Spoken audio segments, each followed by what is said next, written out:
We're probably going to have some people coming in a little bit later, so if you make sure that there aren't any seats, as it were, hidden right in the furthest corner, which nobody could get to, that would be terrific. We're thrilled to have you all here for the second of this academic year's BSR lectures.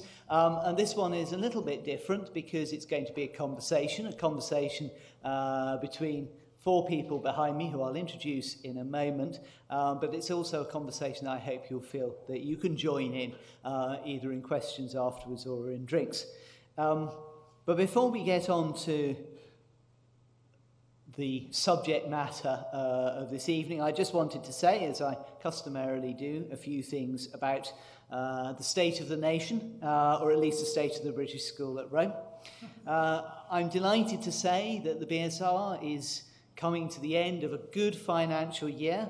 We have raised a lot of money in development this year, and I want to pay tribute to all my colleagues, but especially Liz Rabineau, for a very successful year.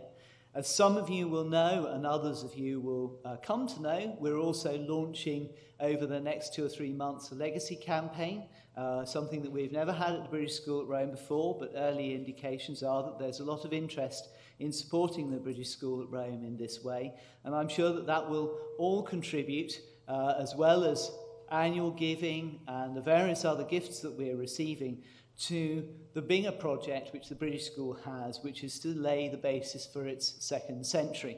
The second century campaign is predicated on the fact that our first award holder to enter the building on Via Gramsci, which you are about to see, I think, on the next slide, the first person to enter that building as an award holder was Ernest Cormier, an architect who came in 1916.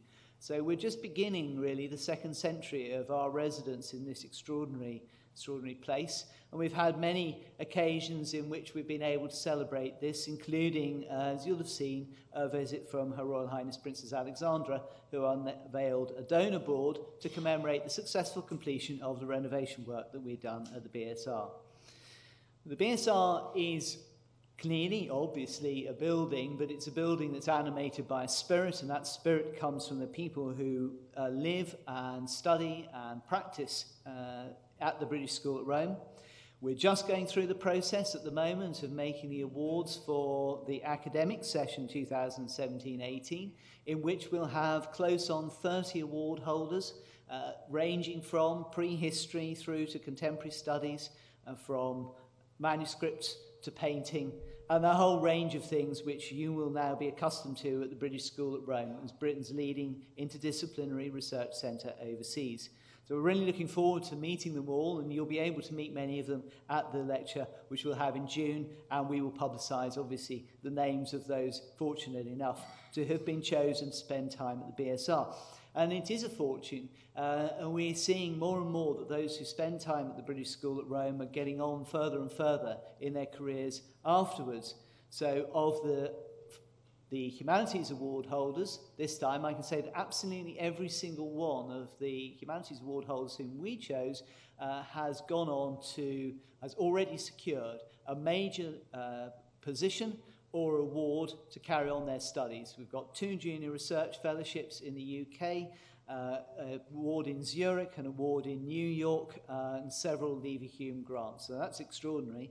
And our own artists are notching up a range of successes in Italy and beyond. The one that I'm very pleased to announce, which has just come through, is that it appears that one of our artists has won the prize to design the Drapellone at the Palio Siena this year. So the BSR will be represented even at the Palio. Underlying this, of course, is the necessity for strong finances. We've just concluded an internal audit, which has indicated to the trustees of the British School at Rome that our internal processes are strong.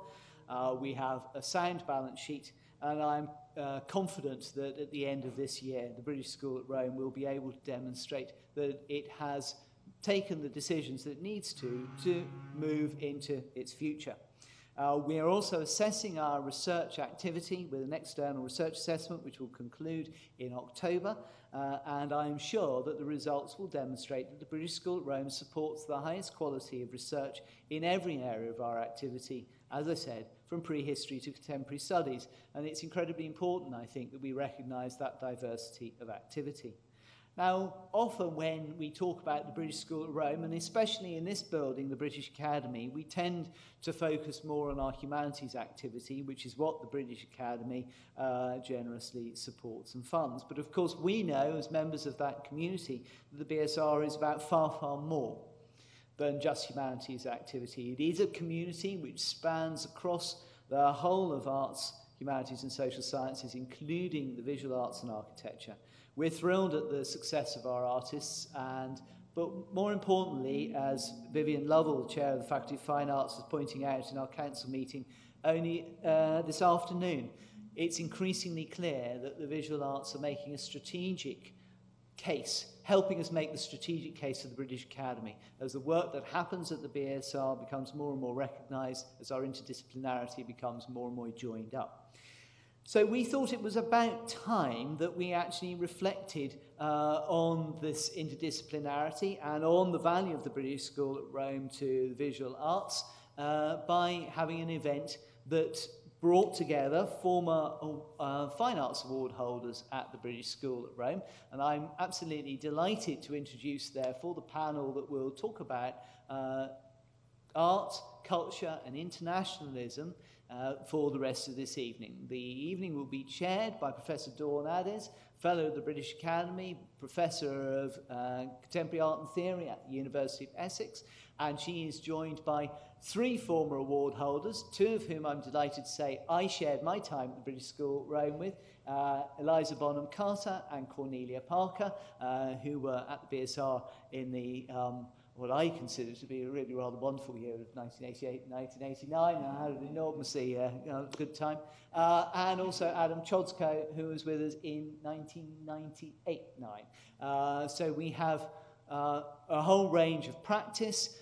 Each of our speakers has done a myriad of things, and if I were to list them all, then they wouldn't get a word in edgeways. So I'm going to stop. Thank you very, very warmly for being here and for supporting us, because it is your support, intellectual, moral, in those cases financial, but particularly the support of your friendship for the British School at Rome that allows us to continue what we are doing. And now, with infinite sleight of hand, I am going to close down one PowerPoint, open up another one, and I hope, and we will see a slideshow that will continue behind our participants and which may from time to time get stopped to make a particular point. But I will cease there and passo la parola a Dawn. Grazie.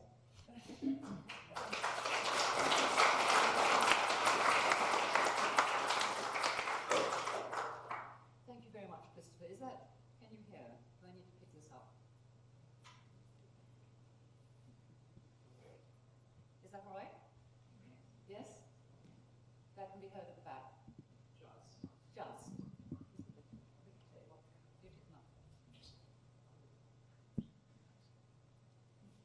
Is that better? Yes? Is it on? Is it on?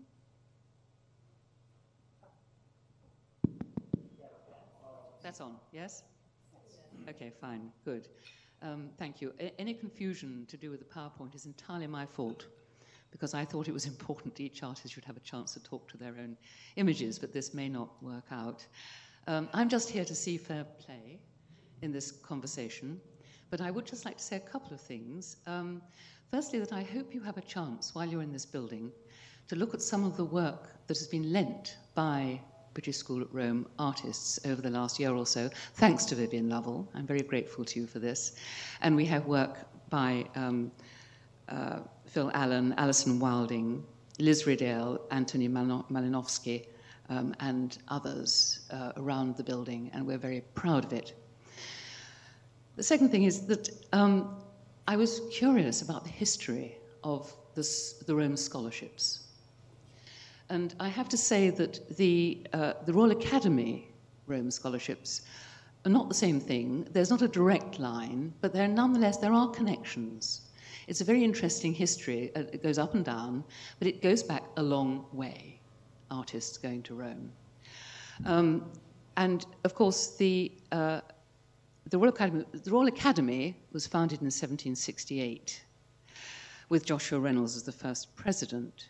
And from 1771, the gold medal holders, the gold medal winners in each category, were offered 3-year scholarships in Rome. Unlike the French Academy, the artists were not closely supervised. I think probably the same thing is true today of the British School of Rome artists who thoroughly enjoy their time there. And looking up this history of the Rome scholarships in the age of Joshua Reynolds, I came across a term which I thought was really very pertinent to today and to our conversation, and that was cosmopolitan patriotism. And this was a term that was coined in response to a kind of xenophobia that gripped the art world in the 1770s and 80s, not now. And the Academy stood firm by its belief in the necessity for internationalism, particularly Joshua Reynolds. I just quote one thing that he said in his apologia when he insisted not only on having the students go to Rome, but also that foreigners, as it were, should be appointed to things like the Professor of Perspective post, which was very controversial.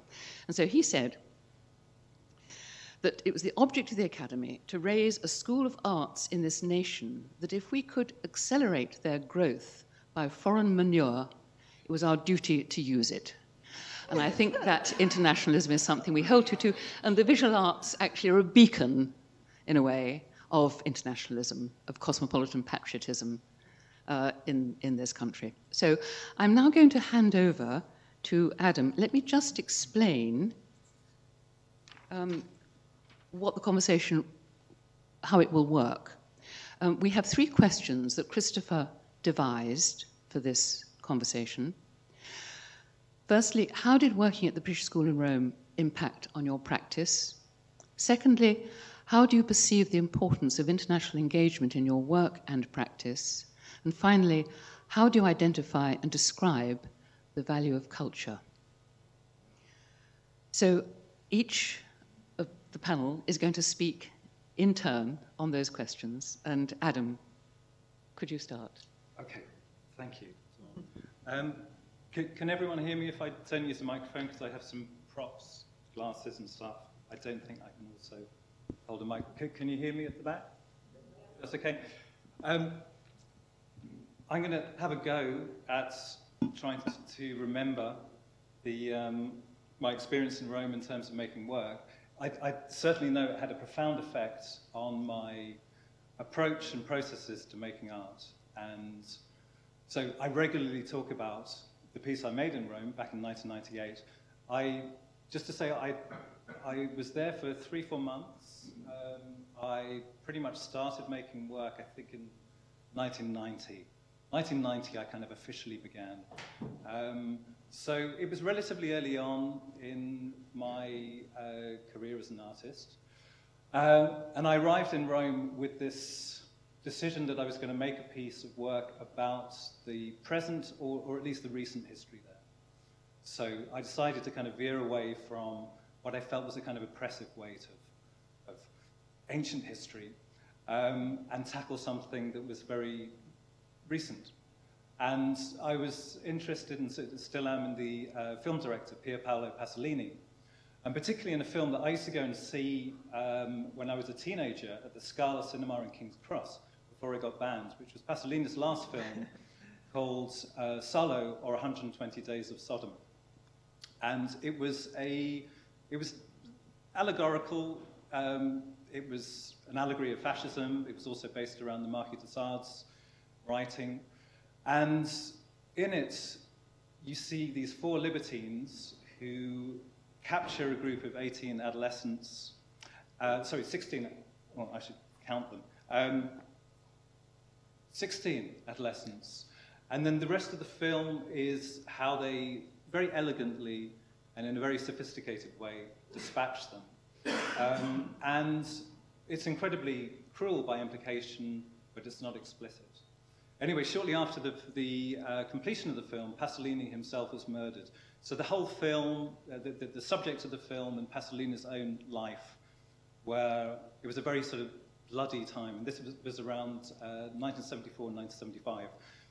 So my plan was to go to Rome to really do something very childish, which was to ascertain that what I saw in the film was actually okay.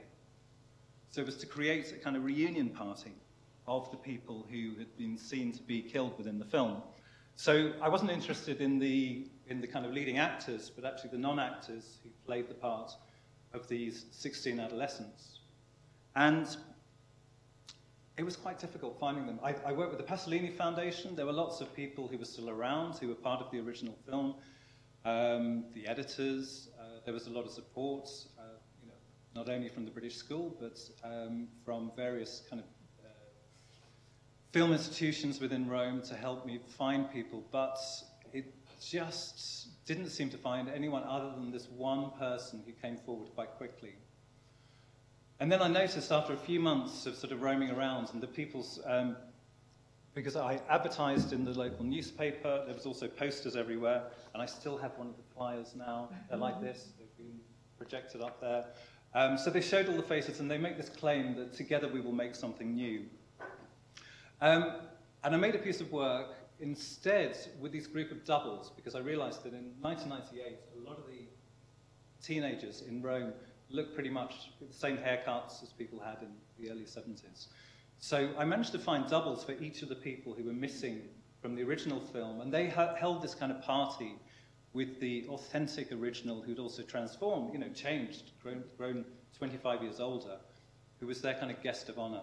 And I made this piece, and I filmed it, and it was a party, and it was a very poised and sort of elegant piece, which then I realized I wasn't totally confident about it. And then when I was saying goodbye to the one original from the original film, who was heading back up to the north of Italy after we finished, and I thought I should just sort of make some small talk with her. And I said to her, "How did you die in the original film?" Because I'd looked through all the, looked through the film many times and looked through all the film stills, and I hadn't actually seen her being killed. And she said, "Well, actually, she hadn't felt comfortable about fictitious execution within the film.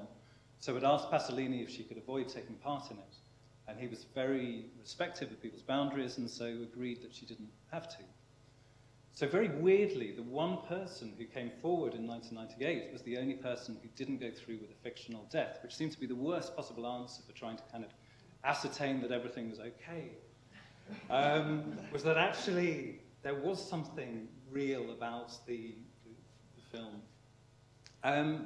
So what it meant for me, I mean, there's a different reading, which is the reading I like, which is the fact that there was a form of play going on. And because she didn't go through with the fictional play completely, she's still haunting the present. So there's a way in which she's still around, whereas all the other people somehow completed their relationship with it. And so they've moved on. They don't need to reappear in the present.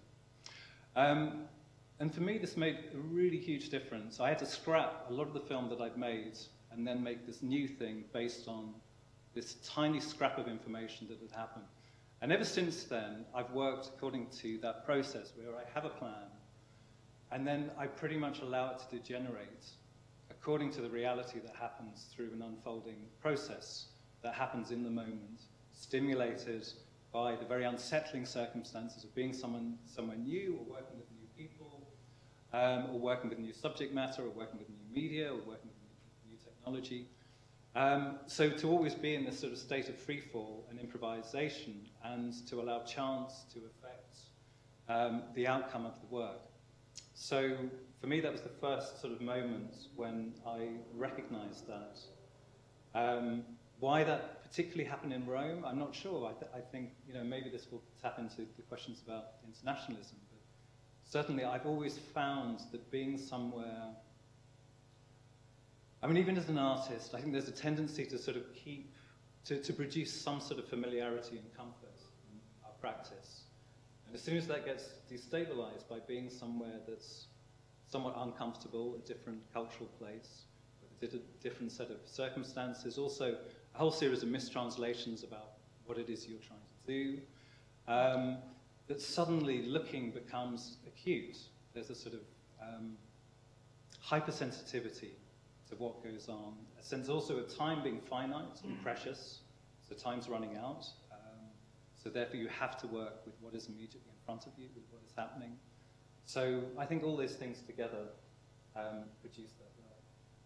Thank you, Adam. That's fascinating. Cornelia, would you like to comment now on your experience? Yes, my experience was very different. I think just before I went to British School at Rome, I'd done a big piece called 30 Pieces of Silver, where I steamrolled lots of silver plate and then suspended it. And I was making large-scale installation. And Rome, I just thought, when I come to Rome, I'll tap into what I mean, I was very excited about, say, for example, behind the Vatican, where all these religious artifact, you could buy, you go in there, there's big bins full of crucifixes and holy water bottles. And I really wanted to find out who mass-produced those. I thought perhaps I might, go to a crucifix factory or... and then, as a lapsed Catholic, I remember going to a papal mass and thinking perhaps I might take the host out of my mouth and make an artwork out of it. But I couldn't bear the scrutiny of everybody around me who made me put, it's sacrilege in Catholicism to touch the host, so I put it back in my mouth and swallowed it. So I don't know. I think I was kind of on the trying to unpick my Catholicism in a way. And Rome is obviously a good place to do that, or not to do that. Also, I realised about my practice that I was an oral artist. I realised actually dialogues with people. I don't really spend much time in a studio, and I like having conversations with people. And so, because I couldn't speak Italian, also I didn't understand the etiquette of communication, really, that I thought, it's just straightforward. In England, if you want something, you go to a hardware store and you ask, do you sell this? And if you don't, where will you find it? In Rome, if they didn't sell it, or their brothers didn't sell it in a shop across Rome, they would tell you it didn't exist. And so I was finding I spent a lot of time, wasted time, I suppose, but not wasted time, because it was part of the adventure of being there, that lots of blind alleys, lots of cul-de-sacs.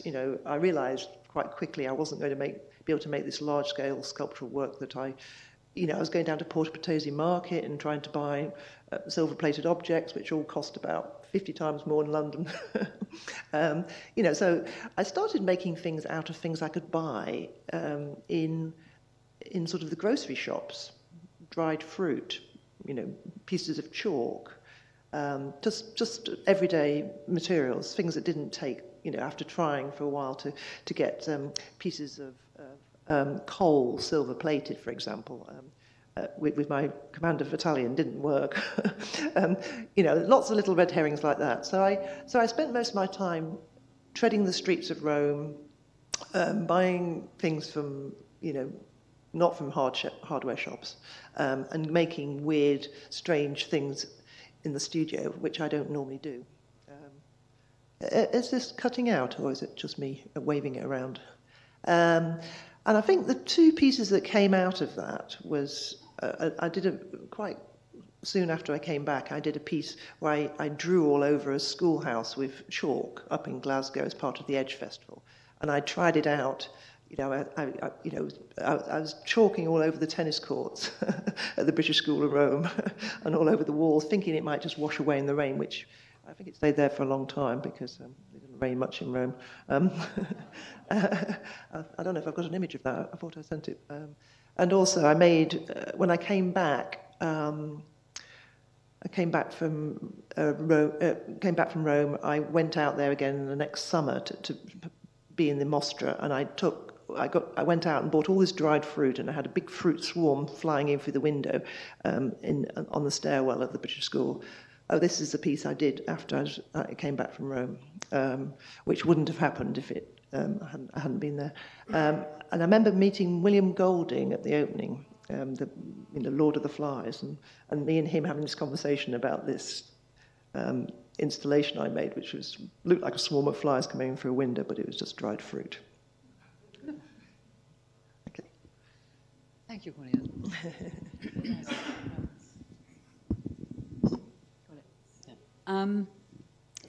I think when I was thinking this over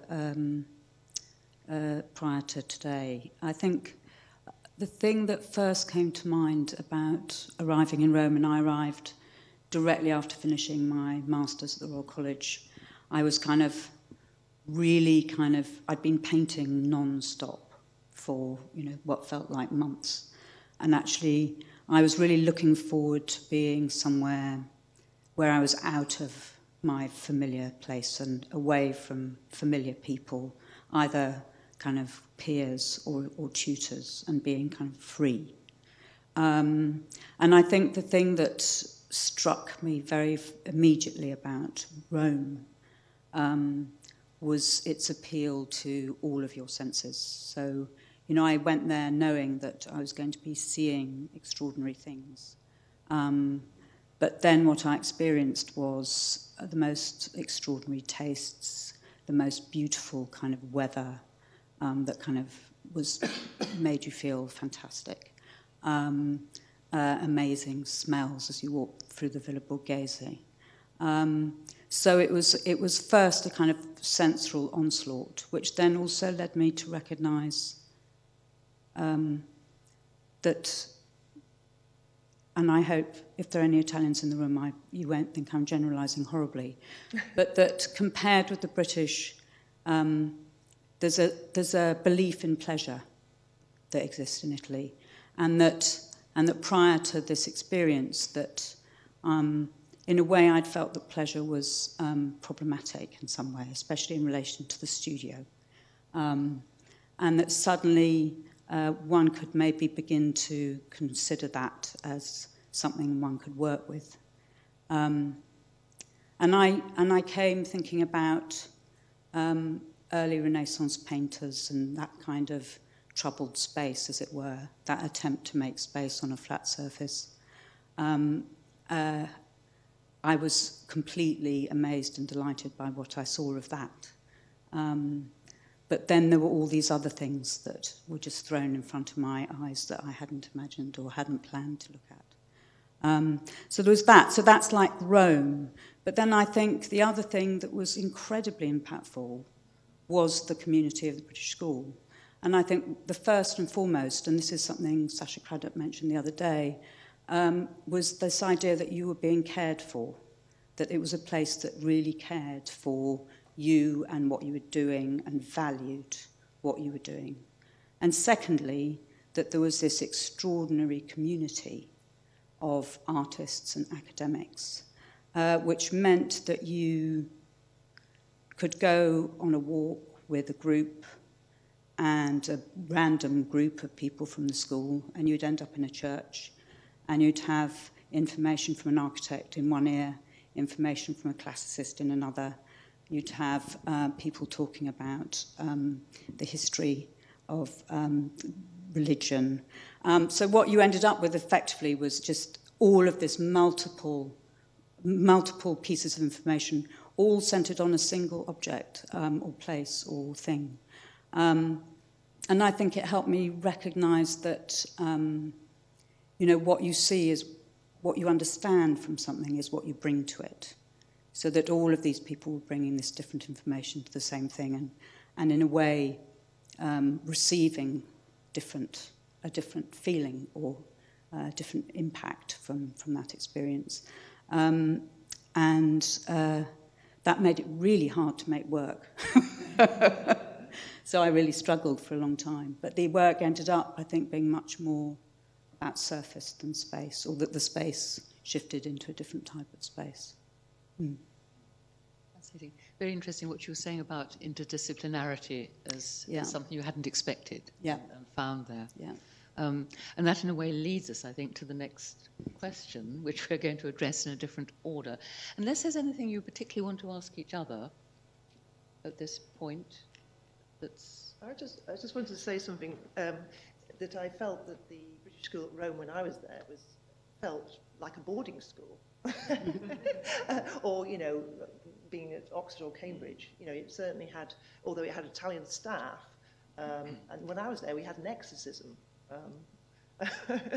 Because they felt it was the spirit of somebody who died in the school was haunting the school. Who did that?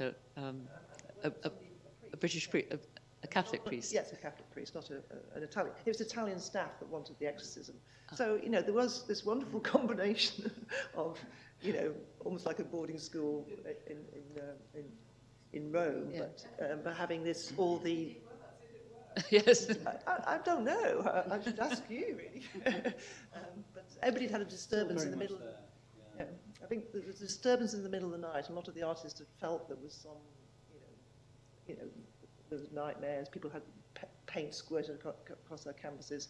Somebody had died in the school the year before. I had the best night's sleep I've ever had. But it was very exciting. It was, a very new experience. Sorry. A bit of digression. No. Adam, you want to say something? No, not about exorcism. Not about exorcism. No. Okay. Well, Cornelia, can you then say a bit more about the importance of international engagement in your work and practice? I think for me, spending 3 months in Rome was the first time I worked away from home for a long period of time, and I'd been to other countries, being in international exhibitions. And I think for me as an artist, both my parents were very horrified that I was going to become an artist, and I was the only one of the 3 girls that hadn't got a proper job. But I've seen a lot of the world. As an artist, it's a fantastic thing. You end up being an ambassador for your country, whether you like it or not. And I've ended up in many, many different countries, from Japan, China, Australia, New Zealand, the Middle East, America, South America, all kinds of places, and I've met artists from all those countries, and it's a very privileged and rare thing to do. Is to be an artist, which is as a fantastically free and almost like a political position to have to be in dip into other people's lives. And I think you saw some paving cracks that had been cast in the slides. This one is in Bun Hill Fields in London, but I did a set of cracks in Jerusalem a few years ago, for example, in East Jerusalem, and I took the rubber that you used to make a mould from paving cracks in my suitcase to. Through Tel Aviv airport to Jerusalem, and didn't get permission, but had some help. At midnight, sort of almost doing a guerrilla activity of taking the cracks. So I poured the rubber on this pavement, and then when it was set, which took a couple of hours, and all the local ragazzi had all come out to see me, and then I rolled it up and put it in my suitcase and brought it back to England, and I showed it in a show I had last year in the Whitworth in Manchester. So I brought Jerusalem back to England, to the site of the Satanic Mills. And the other thing in Rome, which I found curious, you got, the Keats and Shelley are buried in Rome, and they had been part of that amazing. The Grand Tour. It used to be the Grand Tour that you'd go off to Europe to look at antiquity and bring back. You'd go for months or perhaps years, and then you come back and it would inform your art. Just recently, I was over in New York doing a piece at the Met on the roof for their annual Roof Terrace Commission, and it was very curious, because the election was going on and all the, Trump, Clinton stuff was going on. actually, there should have been an image of it. I don't know if there it is, yeah. And I decided to make this piece called Transitional Object Psycho Barn, which is really about, I suppose, internationalism, because the red barns had come over to America from, it's the Psycho House made out of an upstate red barn.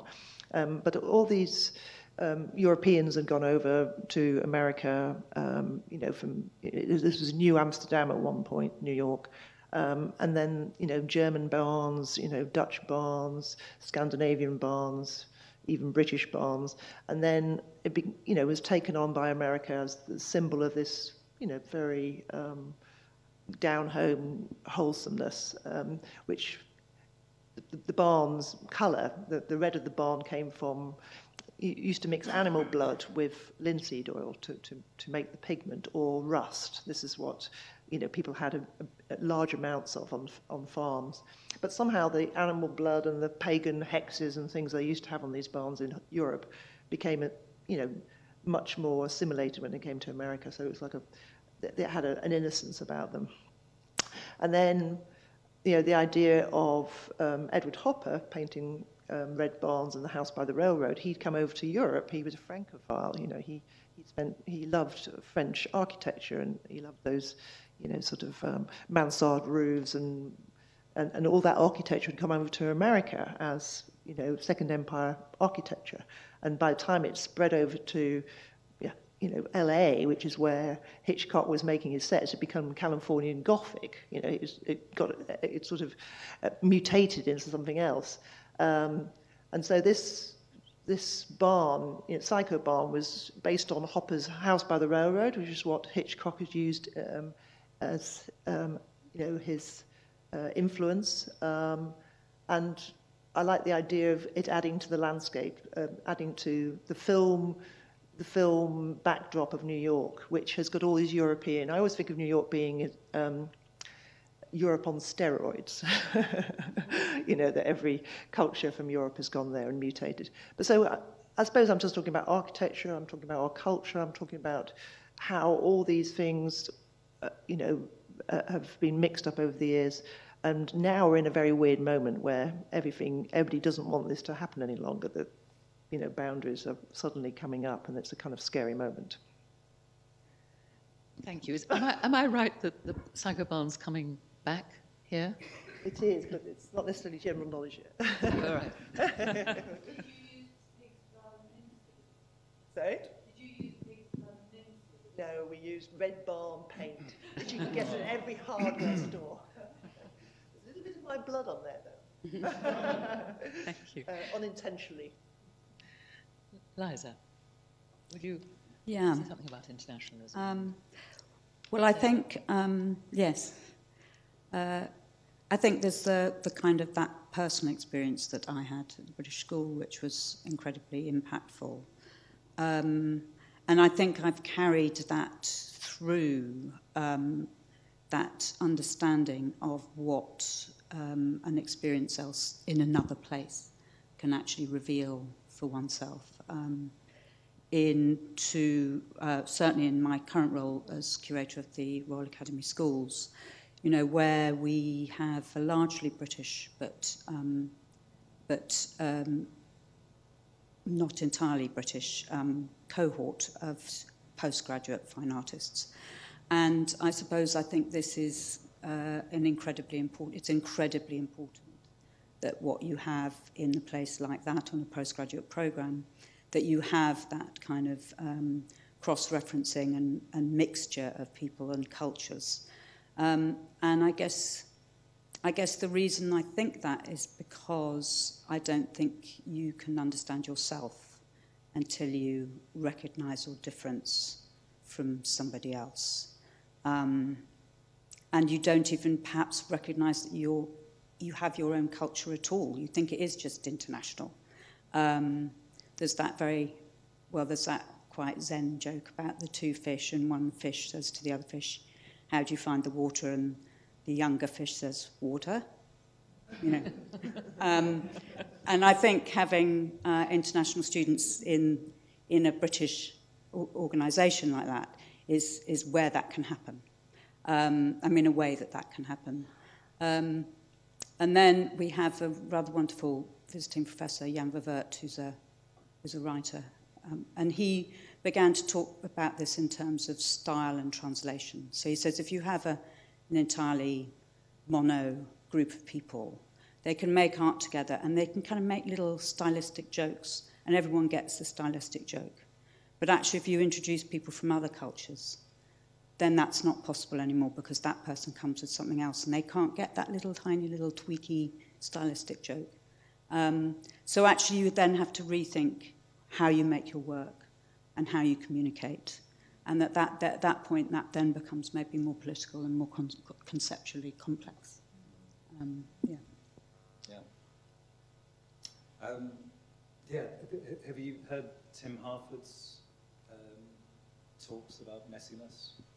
No, I clearly have to. I think he's written about it. He's also there's some TED talks, and he talks uses these sociological explorations where they have a group of people working on the project and whether they work better if there's a stranger involved rather than an existing team. And it always is better if there's a stranger, at least one stranger, to destabilize that familiarity and to also galvanize everyone to communicate in a particular way that you don't if you get too used to each other. Yeah.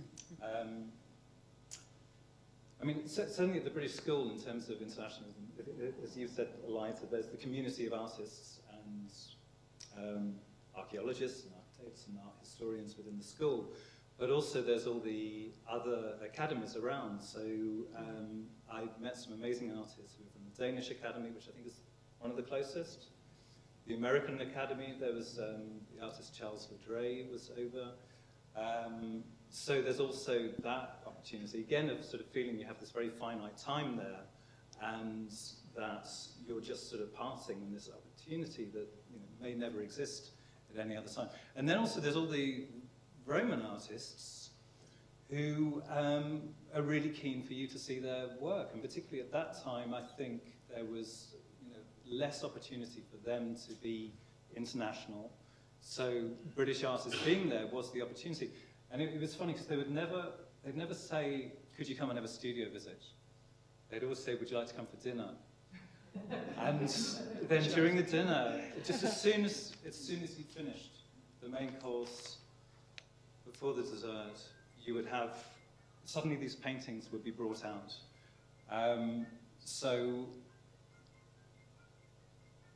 Okay. It's probably mine.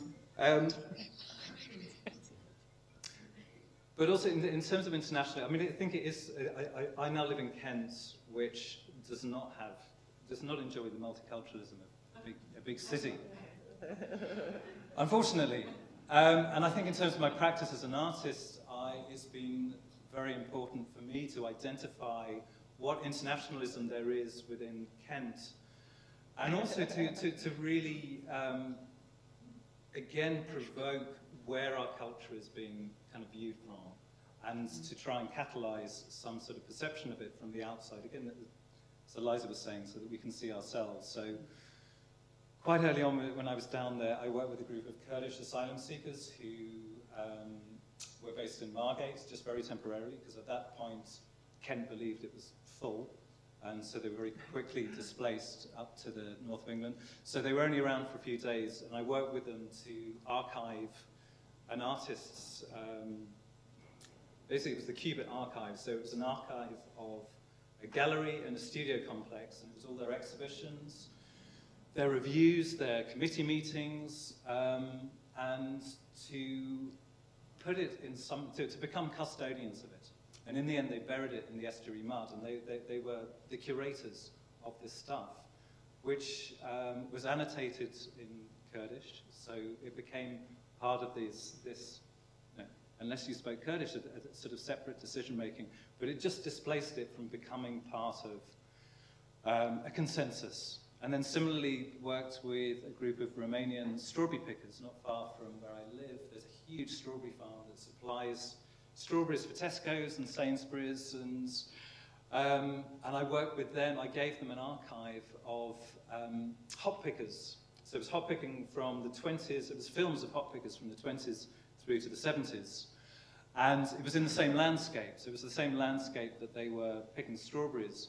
And again, it was very much about them dealing with this material and often mistranslating it. So they saw signs of collective labour in these farms in Faversham. They felt that everyone was much happier back in picking hops back in the 50s than they were. They felt they were much too materialistic. They felt that something had gone wrong. So there were all these series of sort of identifications and misidentifications through looking at this material, which, you know, with both of those projects, and I've done this many times and across a sort of international boundaries, really sort of, I guess it's a question of expertise. And so normally you'd think you give material, you give an archive to people who already know the material really, really well, because they'll give the best assessment of its quality and its value. But sometimes just through displacing it and giving it to people who are completely other to it, who don't quite understand perhaps what it is, but perceive a different value in it, and perceive, you know, recognize something else in it. And that in turn can contribute to a sort of wider cultural understanding of where we lie and where they lie. Fantastic. Any other comments on this before we go on to this little last question about culture? Yes, quick. Okay. Everybody has just 1 minute. This is the question that Christopher really devised in response to the HRC Cultural Values Project, which seemed to come to the conclusion that culture was sort of valued on an individual level, which worries me a bit because I feel that does need support from somewhere else as well. But Eliza, would you like to start on this one? How do you identify and describe the value of culture? Okay. My 2 points, I guess, are that culture is created, the type of culture we're talking about here, I think, is created by artists, whatever form they're using, and that their currency is time. So what artists need is time. And the artist's time is different because it's focused on reflection, interrogation, and practice. So that's different type of time to other people who work. It's a different type of working. And that's what then is produced is something of another nature, because it comes out of this time to kind of look at what all of us are looking at but are too busy to look at, our contemporary, our moment. And that then leads us to this, me to the second point, which actually I've stolen off Olafur Eliasson, who talked about culture being something that listens.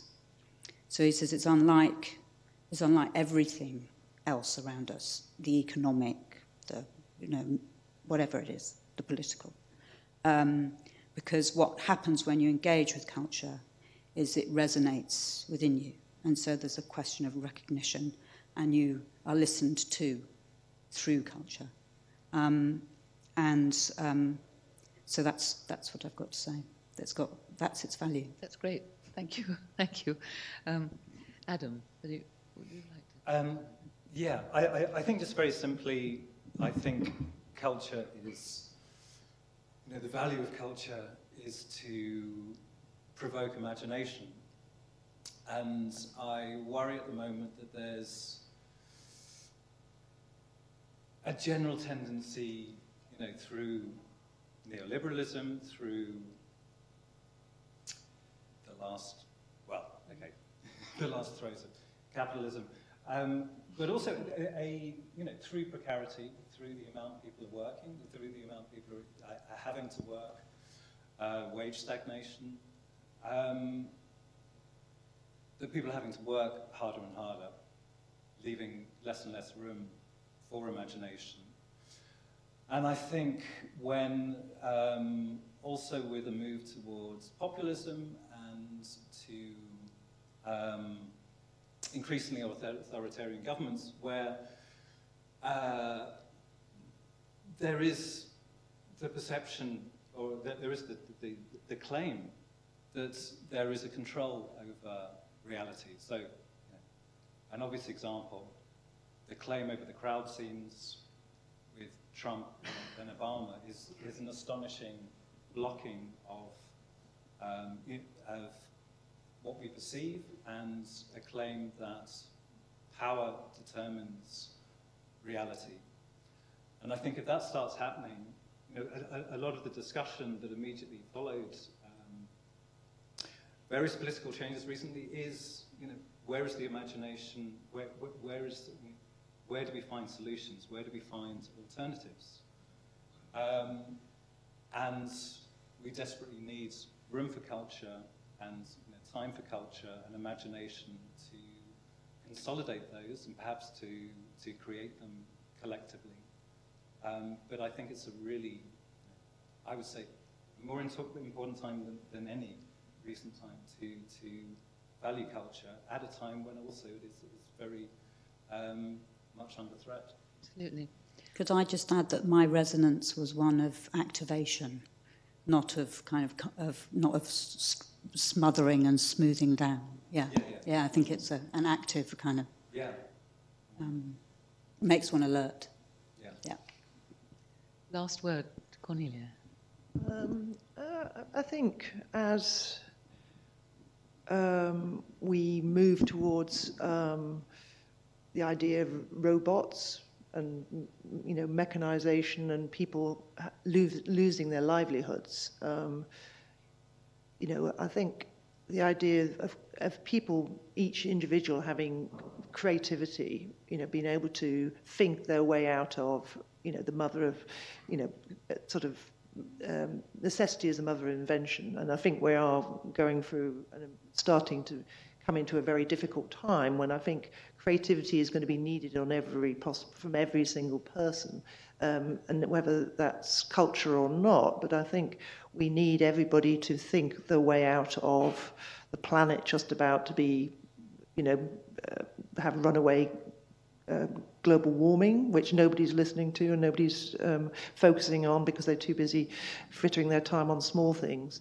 I think every bit of, you know, the way that various world wars has focused the mind, and, you know, artists became camoufleurs or became spies or became whatever.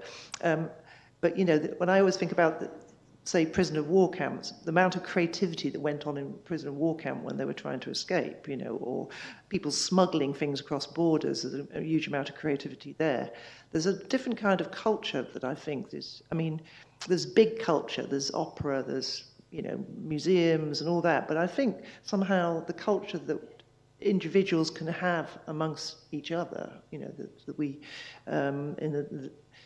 I mean, the whole thing about reality TV, for example, is a very creative sort of, perhaps, yeah, there's positives and negatives to do with reality TV, or YouTube, or social media, Snapchat. There's all kinds of new culture that's coming on board that my daughter, who's 15, is very familiar with, but, you know, was less so perhaps. But I don't know, there seems to be a paradigm shift at this particular moment in history that we all need to be much more vigilant about. That the culture just doesn't sort of, you know, become alternative culture, or I mean alternative facts, alternative whatever. You know, because that thing about imagination and news, real news versus fake news, I don't know, I think we all need, every single person's needs to be vigilant, and you know, Philip de Barre the other day was saying that being an artist is a political act, which I think it is, but I think everybody has their own responsibility for that.